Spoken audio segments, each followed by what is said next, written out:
Starting. All right, so let's come back.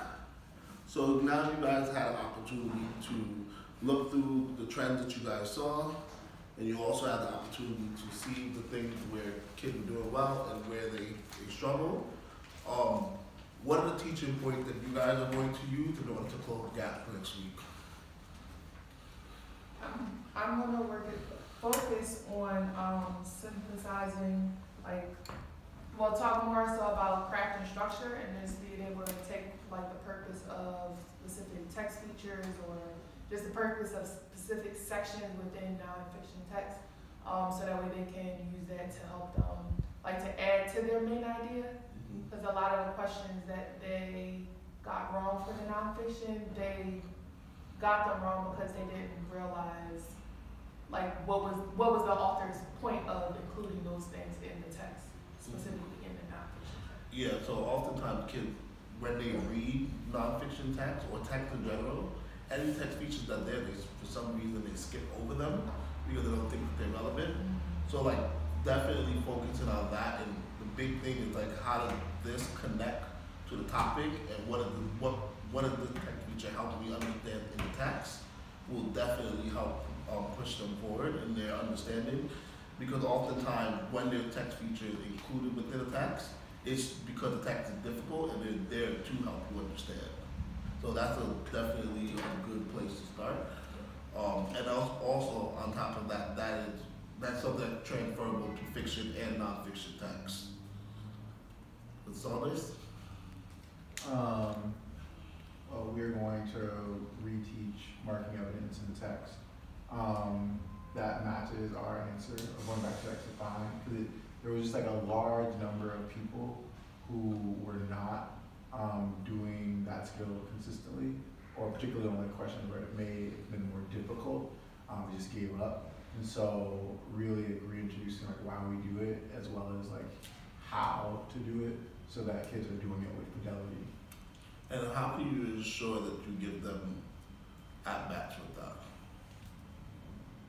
I can just ensure that during each question, particularly with my Gus group, that they have, particularly during that independent practice, they should have at least 4 to 6 questions where they're practicing that skill, and I can hold them accountable by literally asking them, hey, could you show me where in the text, or show me the evidence that you marked, so that way I can check to make sure they've done it, and also I can then see the kinds of evidence they're picking.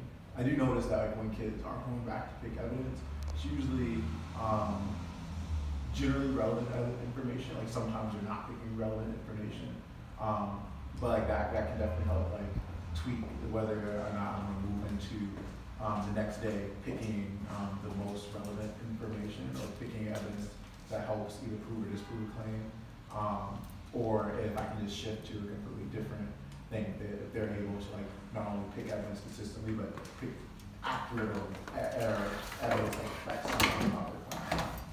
Okay. And what can you do to make sure that they're grappling with evidence?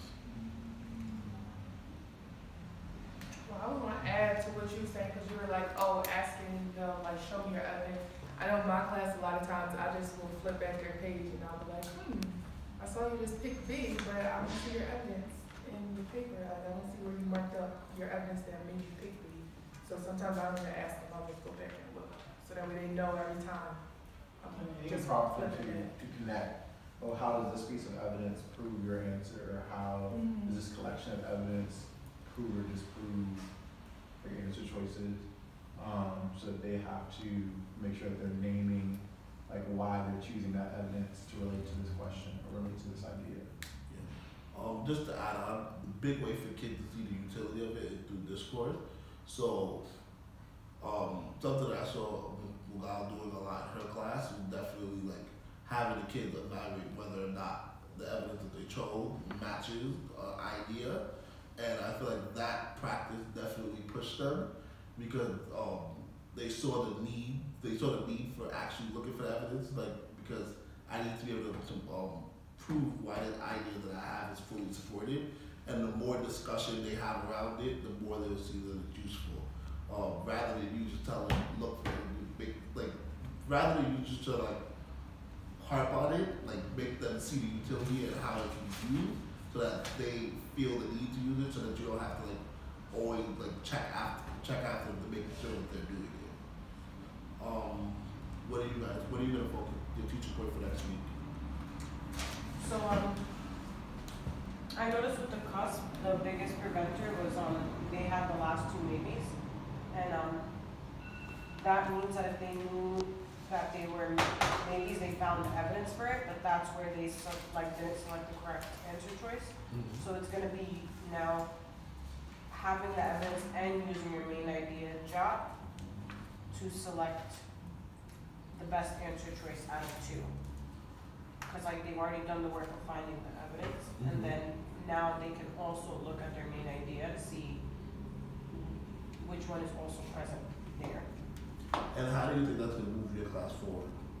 I think that's gonna move them a lot, because like looking at her questions, like for example, with one of the kids, like she said like in the last question where the books are funny and both teachers and students love them, she had an evidence listed for both. But then we had said like the books are funny was in her main idea job too. So she would have known that the answer was correct because she has evidence and it's in the main idea job. And that also happened with like another few questions. So I think it'll move the kids that are here right now, the 40s, into maybe level 2s. Because she's a 43, but luckily I tallied all her babies, guys. There's a whole lot of babies. Wow. That was the distractor, so that makes me a little happy. Okay. And Nicola? I'm basically on the same page with Sean. I think the evidence is the most important thing. And I think we really have to focus on the meaning behind the evidence, like making that connection, like forcing them to think critically about what the evidence is showing or what is the deeper meaning. I notice a lot of times they just kind of like see things like a word or part of the question and then just use, and they're like, okay, this word matches this word, and then just kind of, without thinking about what it means, just select it because they see something that looks familiar.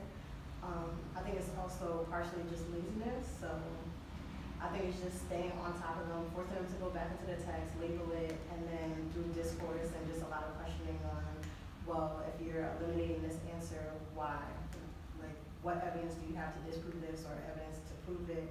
And what does that sentence mean? What is it showing? Okay, so if you're noticing that like they're not doing it, what can you do to ensure that they fully understand the meaning or see the purpose behind it? I mean, I think our whole structure of doing the guided practice and like thinking aloud and explaining like, okay, well now I'm gonna do this because it helps me blah, blah, blah, blah. By them seeing me thinking aloud and modeling it, kind of like makes the connection, like, okay, so there's a purpose behind it, and just questioning them through the discourse and through the lesson so that they understand the purpose behind it, why we're doing it, why it's gonna help them. And how can they come to that? How can they come to that understanding on their own? Well, I think through the discourse, like they'll see the kids that did the work and found the evidence and explained their thinking, how they were able to get to the right answer compared to the kid that didn't. So if you're noticing that there's kids that are not doing it, how could you prioritize them during the discourse? Well, I guess I could have those kids picked out already, make sure I call on them, ask them to explain their evidence, and it's forcing them to explain their thinking, and it's forcing them to go through the process by choosing them to share.